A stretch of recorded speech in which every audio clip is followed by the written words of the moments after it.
Welcome to the Hollow Files, where the forgotten, the cursed, and the unspeakable are brought back into the light. Tonight we open another case from the shadows. Beneath the unforgiving sun of Mexico, where ancient legends are whispered on the wind and the earth itself seems to remember the past, lies a chronicle so strange it was deliberately buried. This is the account of the Martinez family, a lineage of immense wealth and power, whose fate was inexorably bound to a recurring pattern of death that defied all rational explanation. The year was 1901. Mexico was a nation of stark contrasts, governed by the iron fist of President Porfirio Diaz. His lengthy rule, the Porfiriato, had ushered in a period of unprecedented stability and economic prosperity. Yet beneath this polished surface, the simmering discontent of the nation's indigenous and working-class people grew. It was in this fertile ground of social tension that the Martinez family had sown their seeds of power. Their sprawling hacienda, Estrella del Norte, dominated the verdant valleys of San Luis Potosí, its brilliant white walls a stark monument against the arid land. For generations, the estate had been a symbol of the family's unyielding authority and their ability to secure favor from every successive government.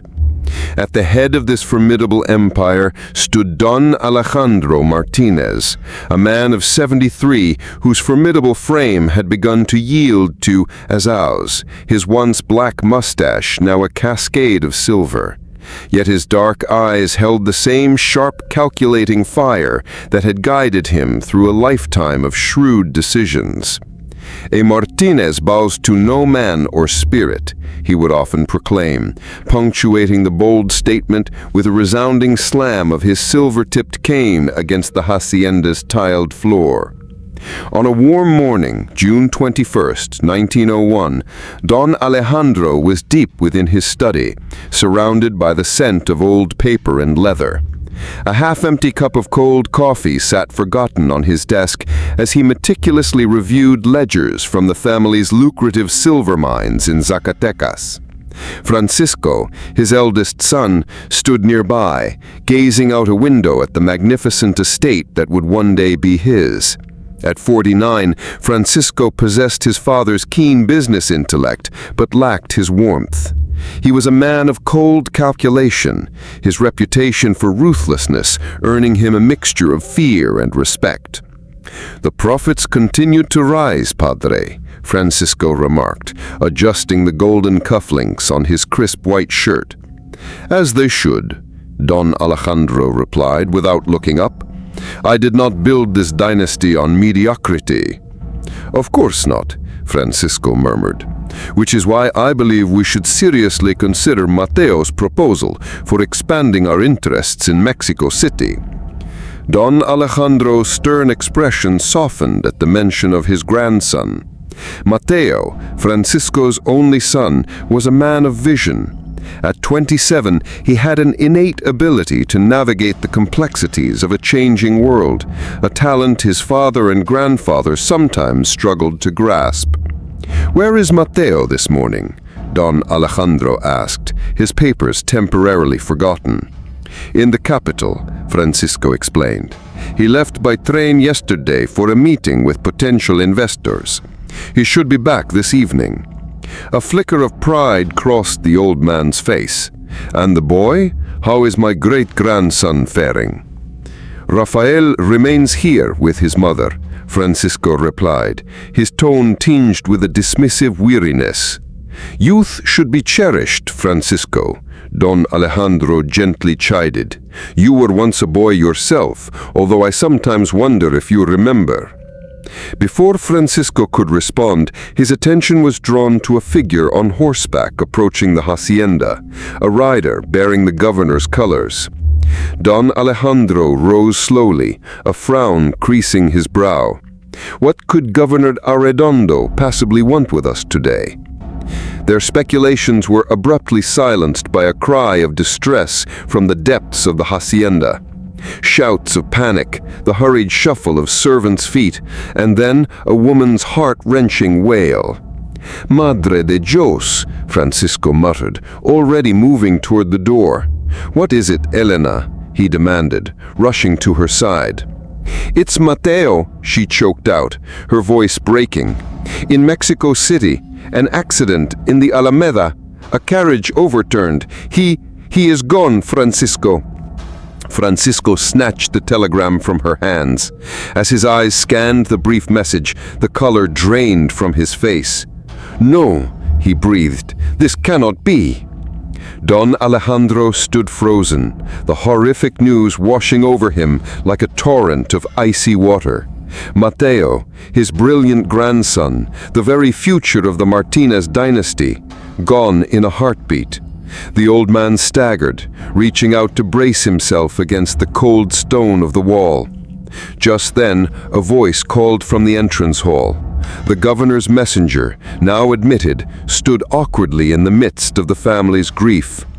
"Don Alejandro," he began, "I bring urgent news." What news could be more urgent than the death of my grandson? Don Alejandro snapped, his grief boiling into a fierce rage. The messenger bowed his head. "Forgive me, senor, but there has been a terrible cave-in at the Zacatecas mine. The situation is dire." Francisco looked up from the telegram, his attention suddenly sharp. "What of our men?" "Many are trapped, senor. The governor felt you should be informed immediately." Don Alejandro and Francisco exchanged a glance, the unspoken implication clear. The Zacatecas mine was the crown jewel of their holdings. A disaster of this scale threatened not only the lives of their workers, but also the Martínez fortune itself. "I must go," Francisco declared, already summoning a servant to prepare his horse. "I will take the next train to Zacatecas." "In your grief?" Doña Elena protested. "Francisco, our son is dead. Nothing will bring him back." "No," Francisco replied, his voice chillingly detached. "But the mine can be saved, and with it, the future of this family." Don Alejandro watched the exchange with a heavy heart, noting how swiftly pragmatism had supplanted mourning. This was the Martínez way, he supposed, to confront adversity with action, not tears. Yet he felt a profound shift, as if a vital cord connecting the past to the future had been irrevocably severed by Mateo's death. "Go then," the old man said finally, his voice thick with weariness. "But return quickly. We must bring Mateo home." Francisco nodded curtly, placing a hand on his wife's shoulder, the only gesture of comfort he seemed capable of offering, before disappearing into the oppressive glare of the afternoon sun. The hours that followed blurred into a haze of sorrow and disbelief. Doña Elena retreated to the family chapel, her rosary clutched tightly.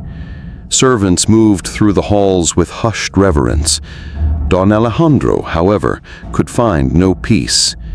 He wandered the vast corridors like a ghost, unable to accept that Mateo, his brilliant and vibrant grandson, was truly gone. It was late afternoon when he found himself in the hacienda garden. There, beneath the watchful eye of his nanny, played his great-grandson, Rafael. The boy, oblivious to the tragedy that had just consumed his family, was absorbed in an intricate game with his painted wooden soldiers. "Mi bisabuelo!" Rafael exclaimed, spotting the old man and rushing toward him with the boundless energy of childhood. "Look what I made!" I forced a tired smile, kneeling with a groan to examine the formation of toy soldiers. "Very impressive, my boy. A true general in the making." "Like you were?" Rafael asked, his dark eyes, so much like Mateo's, shining with admiration. "I was never a general, my child," Don Alejandro corrected gently, "though I did fight against the French in my youth." "Papa told me," Rafael nodded sagely. He said you were a hero." The mention of Mateo sent a fresh wave of pain through Don Alejandro's chest. How would they ever explain to this child that his father was gone forever?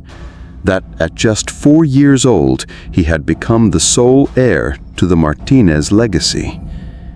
"Your papa thought too highly of me," Don Alejandro murmured, ruffling the boy's dark hair. "Now, continue your battle. I believe your cavalry was about to charge." As Rafael returned to his game, Don Alejandro settled onto a nearby stone bench. The garden, his usual sanctuary, now offered no solace. In the long shadows of the late afternoon, he found himself contemplating the fragility of life and the cruelty of fate. His somber thoughts were broken by the approach of Diego, the family's major domo. The man's face, normally impassive, was creased with a deep worry. "Don Alejandro," Diego began, his voice hesitant, "there is news." A cold dread coiled in the old patriarch's stomach. "Speak, Diego." "A telegram has arrived from Zacatecas. Don Francisco's train. There was an accident. The bridge collapsed as it crossed the Rio Grande." A cold numbness spread through Don Alejandro's limbs. "Francisco?" he asked, though he already knew the answer. "There were no survivors, patron." 2 deaths in the family on the very same day. It seemed impossible. Yet, as Don Alejandro sat there, grappling with this fresh tragedy, a strange, unsettling premonition began to creep over him. Something was deeply wrong, something far beyond the natural order of things. "Bisabuelo," Rafael's voice cut through his thoughts. The boy had abandoned his soldiers and now stood before him, his small face etched with concern. "Are you sick?" "No, child," Don Alejandro managed, reaching out to touch the boy's cheek. "Just tired. Very tired." And he was tired. A profound weariness that seemed to penetrate to his very bones. The weight of his 73 years descended upon him, a crushing burden that brought with it the full, devastating reality of all he had lost. "Come, Rafael," the nanny called, sensing the old man's distress. "It's time for your bath before dinner." "But I'm not finished with my battle," the boy protested. "The battle can wait until tomorrow," she insisted, holding out her hand. Rafael hesitated, looking back at his great-grandfather with a reluctance that broke Don Alejandro's heart. "Will you tell me a story later, bisabuelo, about the ancient warriors?" Don Alejandro summoned a smile that didn't reach his eyes. "Of course, my boy. Later." As Rafael was led away, Don Alejandro remained on the bench, watching the shadows lengthen and a cool breeze rustle through the leaves of the orange trees. The garden, normally so vibrant with life, now seemed muted, as though nature itself had entered a state of mourning. "Diego?" he called, noticing the majordomo still standing nearby. "Bring me my ledger from the study and a glass of mezcal." "At once, patron." Alone, Don Alejandro closed his eyes, allowing himself a moment of weakness he would never show before others. Francisco and Mateo gone in a single day. The future of the Martínez Dynasty now rested on the fragile shoulders of a 4-year-old boy. It was too much to bear. A rustle of movement caught his attention, and he opened his eyes, expecting to see Diego returning. Instead, he saw a figure standing among the roses, a woman in a dark rebozo, her face half hidden by shadow. "Who are you?" Don Alejandro demanded, rising with surprising agility. "How did you get into my garden?" The woman did not immediately reply, her gaze studying him with an intensity that he could feel like a physical touch. "You do not remember me, Alejandro Martinez, but I remember you." There was an indigenous cadence to her voice, a rhythm that spoke of ancient lands and forgotten peoples. Though her face was shrouded, Don Alejandro had the unsettling impression that she was smiling. "State your business or leave my property," he commanded, though he could not keep the tremor from his voice. There was something profoundly wrong about this woman, something that made the hair on the back of his neck prickle. "My business," she echoed, moving forward with a fluid grace that seemed almost supernatural. "My business was concluded 33 years ago, when you took what was most precious to me. Today, I merely come to witness the fulfillment of a promise." Don Alejandro frowned, searching his memories for a clue. 33 years ago was 1868, a time of great expansion for the family, but also of conflict with the indigenous communities whose lands they sought to claim.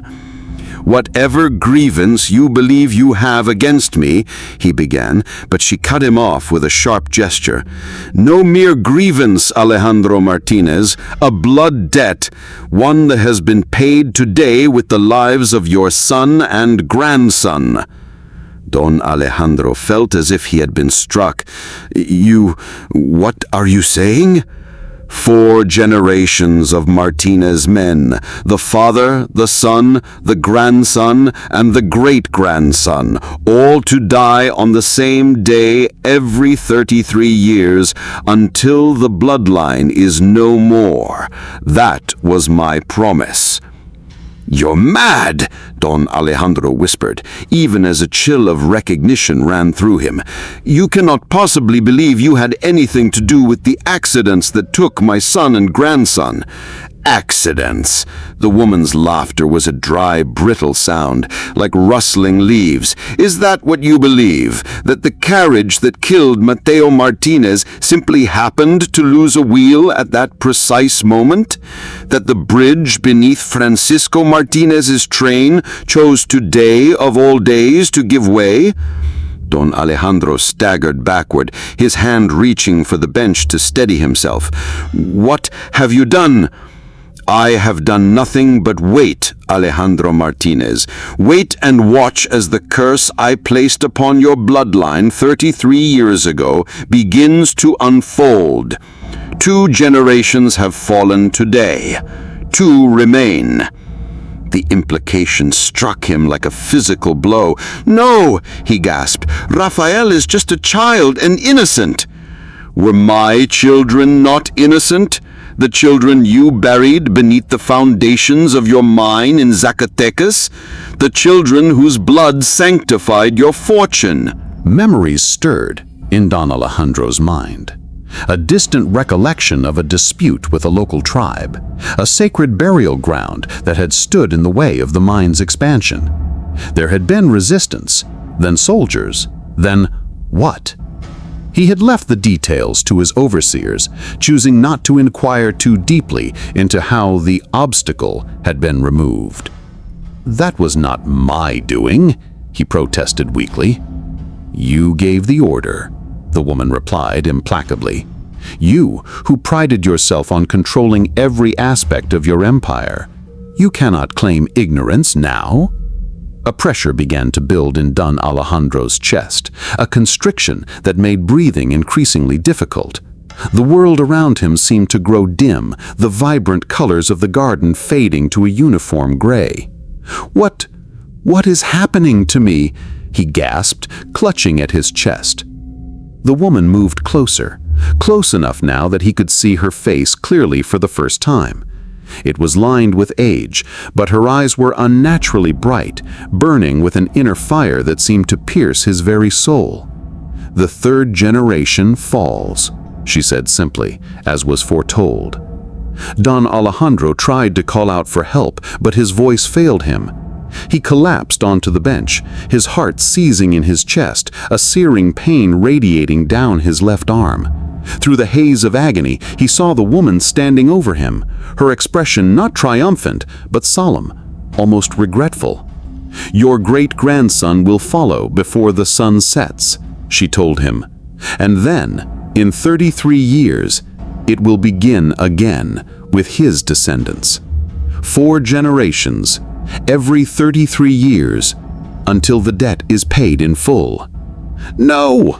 Don Alejandro managed to gasp. "Please, not the boy."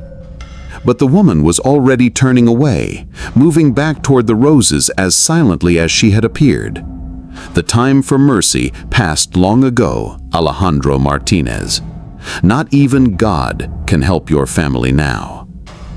As darkness closed in around him, Don Alejandro's last conscious thought was of Rafael, playing innocently with his toy soldiers, utterly unaware that he had been marked for death by a curse born of his great-grandfather's sins. The sun had almost set by the time Diego returned to the garden. He found his patron slumped on the bench, eyes staring sightlessly at the darkening sky, an expression of profound horror frozen on his lifeless face. Inside the hacienda, another tragedy unfolded. Rafael, who had been happily splashing in his bath just moments before, suddenly seized, his small body going rigid before slipping beneath the water, despite his nanny's desperate attempts to save him. By nightfall, word had spread. The Martínez Dynasty had been all but extinguished in a single day. 4 generations of men, from the patriarch to the heir, struck down by what appeared to be a series of tragic coincidences. Only the women of the family remained, left to mourn and to wonder at the cruel hand of fate that had descended on Estrella del Norte. But in a small village, nestled in the mountains, an old woman in a dark rebozo lit 4 candles before a makeshift altar and whispered, "It has begun." 33 years passed. Mexico underwent a seismic transformation. Revolution and reform tore through the nation, leaving the old order in tatters. The once mighty Martinez estate fell into ruin, its vast lands redistributed, and its name fading from prominence. Yet, a remnant of the family survived, primarily through its female line. Doña Elena, who had lost her husband, son, and grandson on that single catastrophic day, salvaged enough of the family fortune to maintain a comfortable, if greatly reduced, life. She raised her daughter Isabella with a fierce focus on survival, instilling in her the resilience needed to endure in a world that no longer revered aristocratic names. Isabella Martinez married Carlos Vega, a rising politician, and their son Miguel was born in 1902, less than a year after the tragedies. Miguel, in turn, married young and fathered a son, Javier, in 1925. To the family's immense joy, Javier and his wife welcomed their own son, Antonio, in early 1934. The curse of 1901 had faded into a whispered legend, a ghost story told by servants on dark nights. Even those who remembered the terrible day chose to believe it was a series of tragic coincidences rather than supernatural malevolence. Only Isabella, now an elderly woman in her 60s, seemed to carry the weight of the past. She had been a girl of 12 when her father, brother, nephew, and grandfather died, old enough to witness the devastation, too young to fully comprehend it. Now, as the summer of 1934 approached, she was increasingly troubled by fragmented memories and a profound, inexplicable sense of foreboding. "You worry too much, Madre," he told her one evening as they sat on the veranda of their Mexico City home. At 32, Miguel had become a respected archaeologist, dedicating his work to preserving the very indigenous artifacts that had been overlooked in his grandfather's day. "You worry too much, Madre," he told her one evening as they sat on the veranda of their Mexico City home. At 32, Miguel had become a respected archaeologist, dedicating his work to preserving the very indigenous artifacts that had been overlooked in his grandfather's day. "You worry too much, Madre," he told her one evening as they sat on the veranda of their Mexico City home. At 32, Miguel had become a respected archaeologist, dedicating his work to preserving the very indigenous artifacts that had been overlooked in his grandfather's day. "You worry too much, Madre," he told her one evening as they sat on the veranda of their Mexico City home. At 32, Miguel had become a respected archaeologist, dedicating his work to preserving the very indigenous artifacts that had been overlooked in his grandfather's day. "You worry too much, Madre," he told her one evening as they sat on the veranda of their Mexico City home. At 32, Miguel had become a respected archaeologist, dedicating his work to preserving the very indigenous artifacts that had been overlooked in his grandfather's day. "You worry too much, Madre," he told her one evening as they sat on the veranda of their Mexico City home. At 32, Miguel had become a respected archaeologist, dedicating his work to preserving the very indigenous artifacts that had been overlooked in his grandfather's day. "You worry too much, Madre," he told her one evening as they sat on the veranda of their Mexico City home. At 32, Miguel had become a respected archaeologist, dedicating his work to preserving the very indigenous artifacts that had been overlooked in his grandfather's day. "You worry too much, Madre," he told her one evening as they sat on the veranda of their Mexico City home. At 32, Miguel had become a respected archaeologist, dedicating his work to preserving the very indigenous artifacts that had been overlooked in his grandfather's day. "You worry too much, Madre," he told her one evening as they sat on the veranda of their Mexico City home. At 32, Miguel had become a respected archaeologist, dedicating his work to preserving the very indigenous artifacts that had been overlooked in his grandfather's day. "You worry too much, Madre," he told her one evening as they sat on the veranda of their Mexico City home. At 32, Miguel had become a respected archaeologist, dedicating his work to preserving the very indigenous artifacts that had been overlooked in his grandfather's day. The past is past. We must look to the future. Isabella watched her son, noting how the setting sun gilded his profile, so reminiscent of her long-dead brother. "Some things do not remain in the past, Miguel," she said softly. "Some things return when we least expect them." Miguel exchanged a concerned glance with his wife, Luisa, who sat nearby, embroidering in the fading light. This was not the first time his mother had made such cryptic remarks. "Perhaps you should rest, Madre," he suggested gently. "The heat has been oppressive today." Isabella shook her head, her eyes fixed on Javier at the garden's edge, cradling his infant son, Antonio, in his arms. 4 generations of Martinez descendants gathered together on this peaceful evening. The sight should have brought her immense joy, but instead it filled her with a nameless dread. June 21st, 1934. The date had been circled in red on her calendar for months. She could not articulate why it filled her with such apprehension, only that it marked a precise interval of years, a chilling alignment of generations. "I think I will retire early," she announced, rising with the aid of her cane. "Good night, my dears." As she passed Javier, she paused, reaching out to gently touch baby Antonio's soft head. The infant gurgled happily, oblivious to the shadow that crossed his great-grandmother's face. "Keep him close tonight," Isabella murmured to Javier. "Do not let him out of your sight." Javier, a handsome young man of 29 with the easy confidence of youth, smiled indulgently. "Of course, Abuela, though I think the greatest danger to him is being smothered with kisses by his adoring family." Isabella did not return his smile. "Promise me, Javier."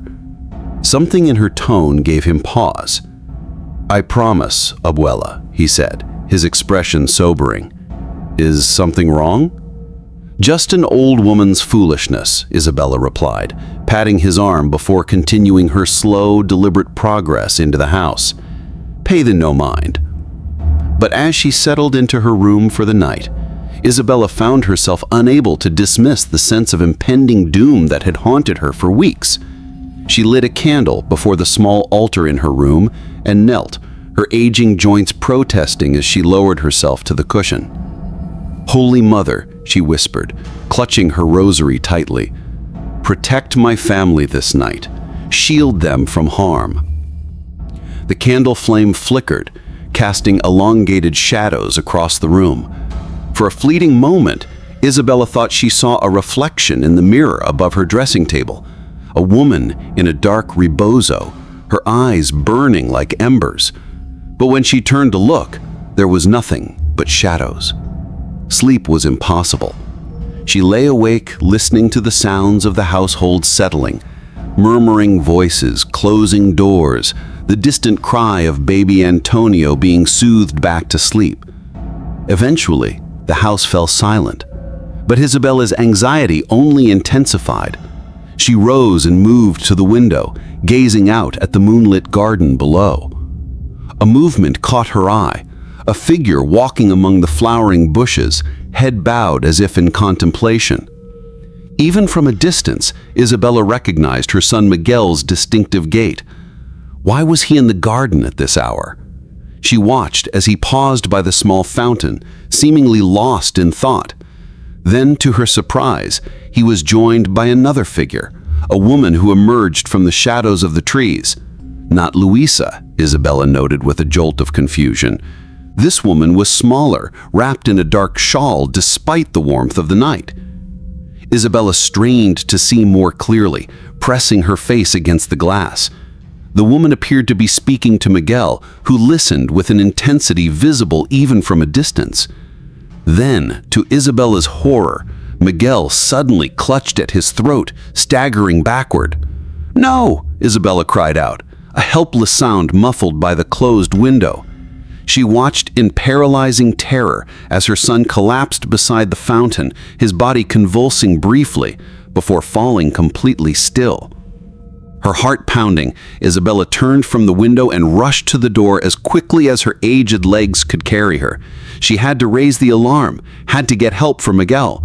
But as she pulled open her bedroom door, she found herself face to face with the very woman she had just seen in the garden. It was impossible, yet she was there. "Who are you?" Isabella gasped, stumbling backward in shock. "What have you done to my son?" The woman regarded her with eyes that seemed to glow in the dim hallway. "I have done nothing but fulfill a promise made long ago," she replied, her voice carrying the same indigenous cadence that Isabella now, with a chilling clarity, remembered from her childhood. "You," Isabella breathed, a terrible recognition dawning. "You were there the day they all died." "I was there, as I am here now to witness the second fulfillment of the curse." Isabella's blood ran cold. Curse? What curse? 4 generations of Martinez men to die on the same day every 33 years until the bloodline is no more. Your grandfather's crime demands no less. "My grandfather has been dead for 33 years. Whatever he did—" "The sins of the father," the woman interrupted, "shall be visited upon the sons even unto the 4th generation. It is written, is it not, in your holy book?" A terrible understanding began to dawn on Isabella. "Miguel," she whispered, "Javier, Antonio, you mean to kill them all?" 3 are already marked for death this night," the woman confirmed, her expression devoid of emotion. "Your son has joined his ancestors. Your grandson falls even now choking on his own blood as a vessel bursts in his brain. And before dawn, the infant will draw his last breath." "No!" Isabella cried, lunging forward with a strength she had not known she still possessed. "I won't let you take my great-grandson!" But her hands passed through the woman as if through smoke, and she stumbled, falling heavily to the floor. Pain shot through her hip, and she knew with dreadful certainty that she had broken something. She lay there, helpless, as the woman looked down at her with something that almost resembled pity. "You cannot stop what was set in motion before you were born, Isabella Martinez," the woman said softly. "But take comfort. The child's passing will be gentle. He will simply forget to breathe in his sleep, as many infants do." "Why?" Isabella sobbed, pain and despair overwhelming her. "Why punish innocent children for whatever my grandfather did?" The woman's expression hardened. Were my children not innocent when they were sacrificed to your family's greed? Did I not watch as my sons and grandsons were buried alive, sealed in a sacred cave that your grandfather desecrated to build his mine? I don't understand, Isabella whispered. No, the woman agreed, you do not. But understanding is not required for justice to be served. With that, she turned and walked away, her form seeming to dissolve into the shadows of the darkened hallway. Isabella tried to scream for help, but her voice emerged as little more than a whimper. The last thing she saw before consciousness faded was the woman's dark silhouette standing in the doorway to the nursery where baby Antonio slept. The household awoke to tragedy the following morning. Miguel Vega Martinez was found dead beside the garden fountain, the victim of a sudden heart attack. His son, Javier, was discovered in the bathroom, having suffered a cerebral hemorrhage during the night. And most heartbreaking of all, infant Antonio, not yet 6 months old, had succumbed to what doctors would later term unexplained infant death syndrome. 3 generations of the family's men gone in a single night. Isabella, lying injured and semi-conscious in the hallway, provided the only witness account, a rambling, delirious tale of a mysterious indigenous woman and a curse that stretched back to 1901. In her traumatized state, her story was dismissed as the imaginations of a woman overcome by grief. The truth of what had happened was buried along with Miguel, Javier, and tiny Antonio. The curse became nothing more than a macabre coincidence, a tragic footnote in the family's history. But Isabella knew better. As she recovered from her broken hip and learned to live with the devastating loss of her male descendants, she dedicated herself to uncovering the truth behind the woman's accusations. Her research led her to Zacatecas, to the site of the old Martínez silver mine that had collapsed in 1901. The mine had long since been abandoned, its entrance sealed, but local legends persisted. Tales of a sacred cave, a burial site for an indigenous tribe, and of a terrible massacre that had occurred when the tribe refused to vacate their ancestral grounds. Isabella found records in the provincial archives, dusty documents detailing the removal of an indigenous settlement. The official account was sanitized, speaking only of relocation and compensation. But between the lines, Isabella read the truth. A community destroyed, its people killed or scattered, its sacred sites desecrated for profit. In a footnote almost too faded to read, she found a name: Sil, the tribal elder who had cursed the Martinez name as soldiers sealed her sons and grandsons in the sacred cave.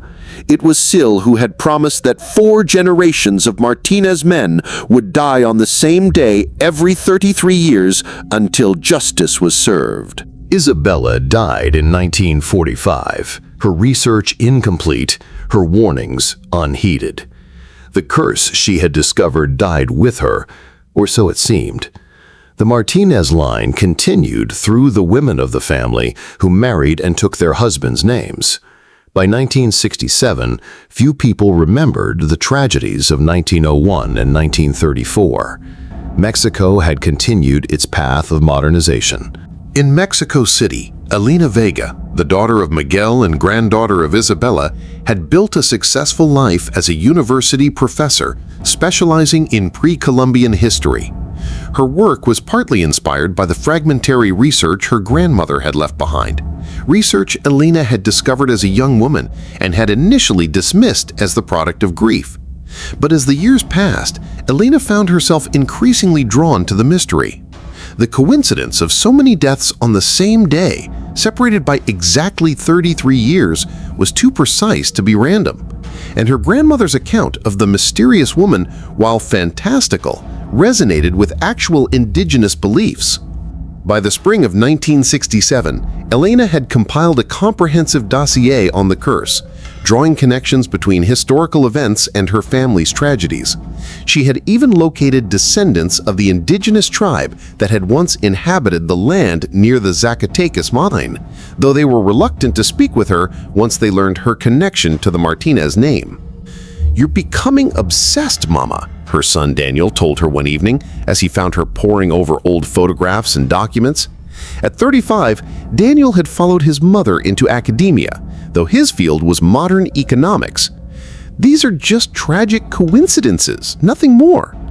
Elena looked up at her son, noting the lines of fatigue around his eyes. Daniel worked too hard. His recent promotion to department chair had only increased his workload, leaving little time for his wife, Laura, and their 7-year-old son, Miguel. "Coincidences that occur precisely every 33 years, Elena countered, affecting exactly 4 generations of men each time? The mathematical probability is infinitesimally small." Daniel sighed, loosening his tie as he sank into a chair. "Even if there were some pattern, what relevance does it have now? The Martinez name died out long ago." "The blood remains," Elena replied quietly, "through the female line, through me, through you, through Miguel." Something in her tone caused Daniel to look at her more sharply. "You're not actually believing in this, do you, Mama? A modern, educated woman like yourself." Elena hesitated. "I believe something happened," she said carefully, "something that has cast a long shadow over our family. And I believe that understanding it might be important, especially now." "Now?" Daniel echoed, frowning. "What's so special about now?" Elena took a breath. Her son was a pragmatist, unlikely to be swayed by intuition, but the sense of urgency within her could no longer be ignored. She said, "June 21st, 1967. Today marks exactly 33 years since the deaths in 1934, and exactly 66 years since the first occurrence in 1901. Daniel stared at her, comprehension slowly dawning. "And you think, what? That some malevolent force is going to strike again today? That we're in danger because of a curse placed on a great-great-grandfather we never even knew?" "I know how it sounds," Elena admitted, "but humor me, Daniel, just for today. Stay home, keep Miguel close, take no unnecessary risks." Daniel's expression softened. "You're really worried about this, aren't you, Mama?" "I am," Elena acknowledged, "more than I can explain." Daniel reached across the table to squeeze her hand. "All right, Mama. For you, I'll be extra cautious today. I'll call Laura and tell her to keep Miguel home from his playdate. But tomorrow, we're going to have a serious talk about this fixation of yours." Elena nodded, relief washing over her. But even as Daniel rose to make the call, Elena couldn't shake the feeling that it might already be too late. The dread that had been building for weeks had reached a crescendo, a persistent humming in her veins that seemed to whisper, "It's coming, it's coming, it's already here." The day passed with excruciating slowness. Elena jumped at every sound, her nerves stretched to their breaking point. Daniel, true to his word, remained at home, catching up on paperwork while casting concerned glances at his mother. Laura arrived with Miguel in the early afternoon, clearly baffled by the sudden change in plans. "Is everything all right?" she asked Elena in a low voice. Daniel sounded strange on the phone. "Just a family matter," Elena assured her, forcing a smile. "Nothing to worry about." Laura, a perceptive woman, looked unconvinced. "Miguel was disappointed about missing his playdate, but he's already forgotten it. He's showing his father that new solar system model they made at school." Elena nodded, only half listening as she glanced at the kitchen clock. 4:17 p.m. The day was waning, the sun already beginning its descent. Perhaps her fears were unfounded after all. A sudden crash from the study shattered her momentary optimism. Both women froze, then rushed toward the sound, Elena's heart pounding with a terrible certainty. Daniel lay sprawled on the floor beside his desk, his body contorted, his eyes wide and staring. Miguel stood over him, his small face frozen in shock. "Papa fell down," the boy whispered, as Laura let out a scream of horror. "He was talking, and then he just fell down." Elena barely registered Laura rushing to Daniel's side, frantically checking for a pulse. Her attention was fixed on a figure standing in the corner of the room. A woman in a dark rebozo, her ageless eyes meeting Elena's across the chaos. "You know why I am here," the woman said, her voice somehow audible over Laura's increasingly hysterical cries. "Please," Elena whispered, instinctively moving to place herself between the woman and her grandson. "Not the boy." "He's innocent," the woman replied implacably, "as were mine. Generation after generation, blood calls for blood." Laura was now on the phone, desperately calling for an ambulance, her words tumbling over each other in panic. Miguel had begun to cry, the reality of the situation finally penetrating his shock. "Take me instead," Elena begged, stepping closer to the apparition. "End it with me. Let my grandson live." The woman tilted her head, studying Elena with an unreadable expression. "Your sacrifice is noble, but insufficient. The debt requires 4 generations, no more, no less." "What debt?" Elena demanded, anger suddenly flaring through her fear. "What crime justifies the murder of children?" For the first time, the woman's composure seemed to falter. "You truly do not know?" "I know that my great-grandfather ordered the removal of an indigenous settlement to expand his mine. I know that people died, but the specifics have been lost to time." "Not lost," she corrected, "deliberately buried, as my children were buried alive in our sacred cave with your great-grandfather's knowledge and blessing." Elena felt sick. "Tell me," she whispered. "Tell me what happened." For a moment, it seemed the woman might refuse, but then she nodded slowly. "You have sought the truth. You, unlike those before you, have tried to understand. Perhaps you have earned the right to know." And so, as Laura continued her frantic efforts and the sound of approaching sirens began to fill the air, the woman told Elena the story of a massacre erased from official history. How the Martínez mining operation had discovered a rich vein of silver beneath a sacred indigenous site, how the tribe had refused to relocate, and how Alejandro Martínez had ordered his men to seal the cave while members of the tribe were inside, performing a ceremony. 16 souls, the woman concluded, her voice hollow with ancient grief. "My sons, my grandsons, my great-grandson, 4 generations of my bloodline sacrificed to your ancestors' greed." Tears streamed down Elena's face. "And so you cursed our family to suffer the same loss?" "A life for a life, a soul for a soul, until balance is restored." "But when does it end?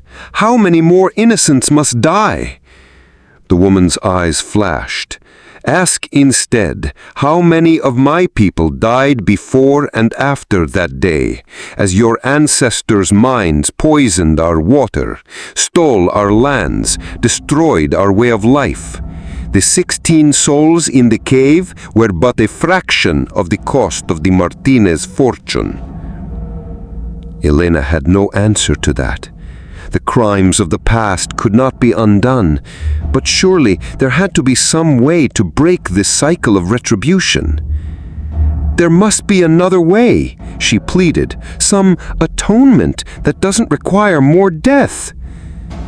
The woman was silent for a long moment, her gaze drifting to where Miguel huddled against his mother, sobbing as paramedics worked on Daniel's still form.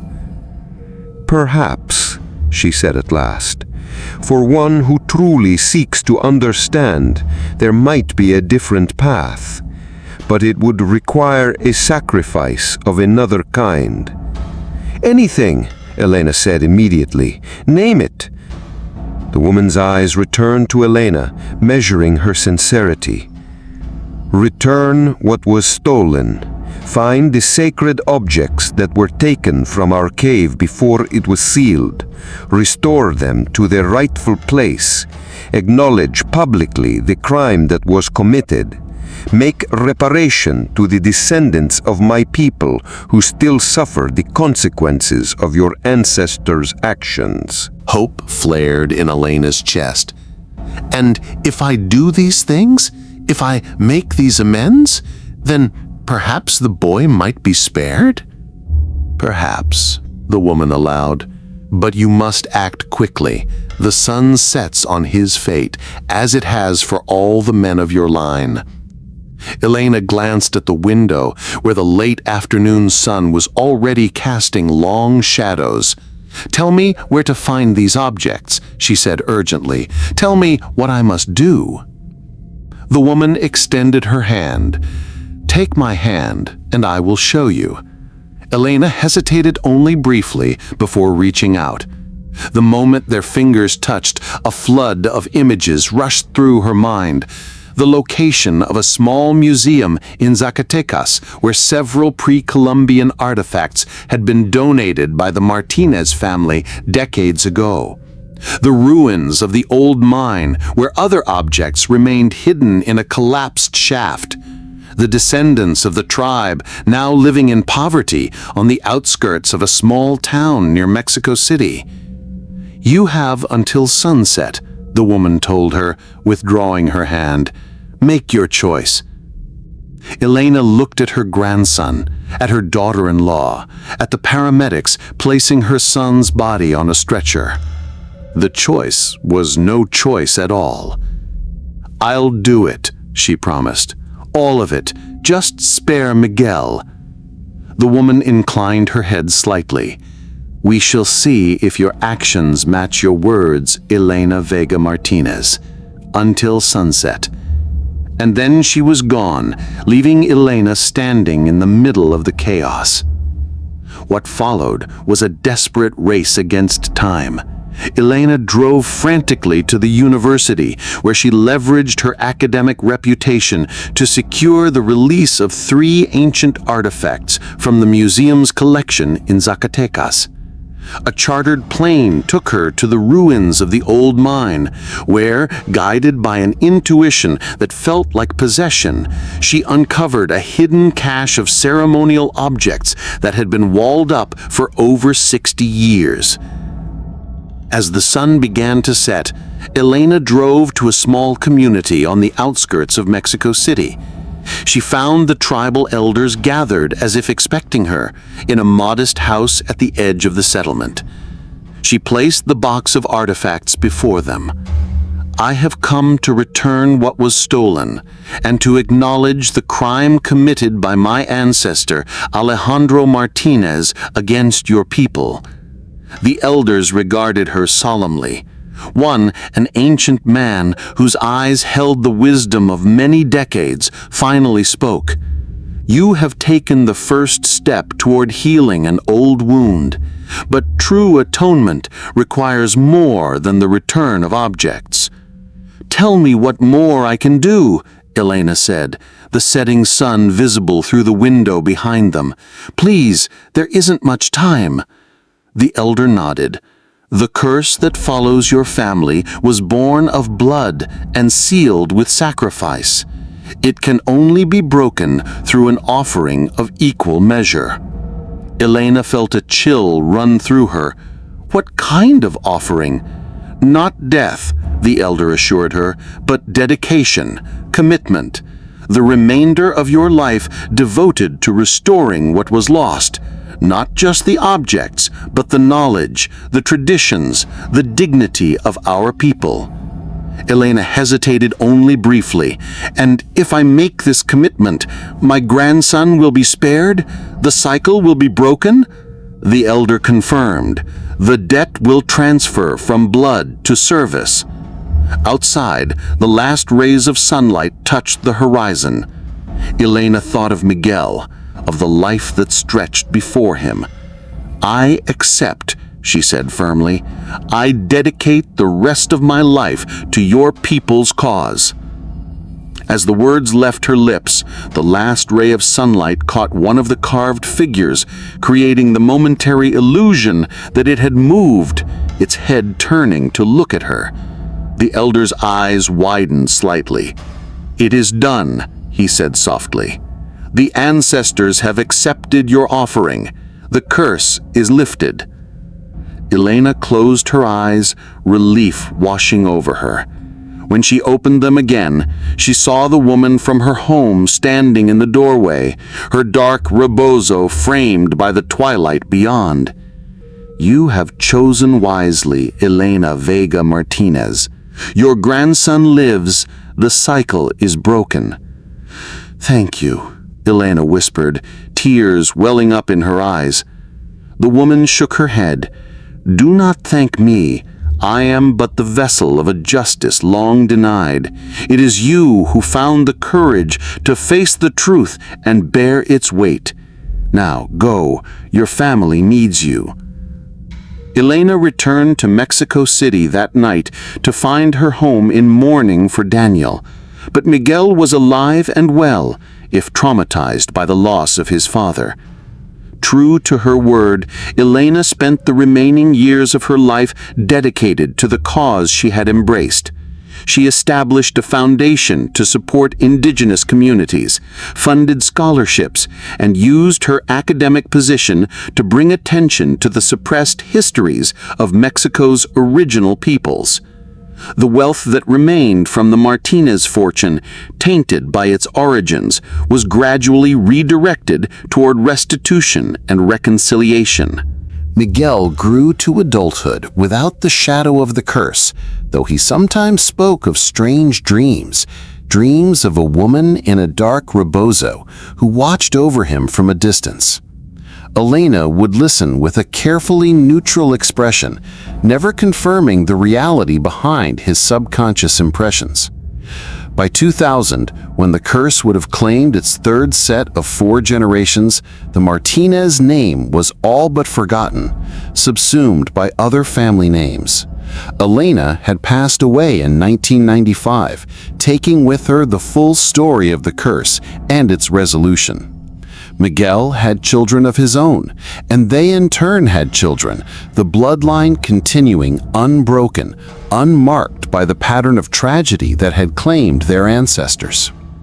In a small village in the mountains, the descendants of the tribe that had suffered at the hands of Alejandro Martinez gathered to mark the summer solstice. Among the ceremonial objects displayed at their sacred site were the artifacts Elena had returned, restored to their rightful place.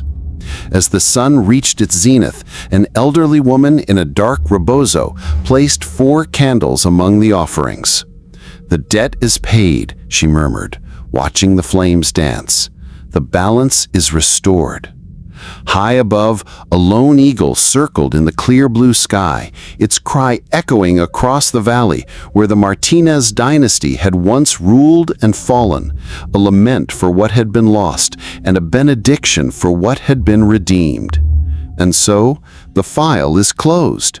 But tell me, would you dare to uncover the rest?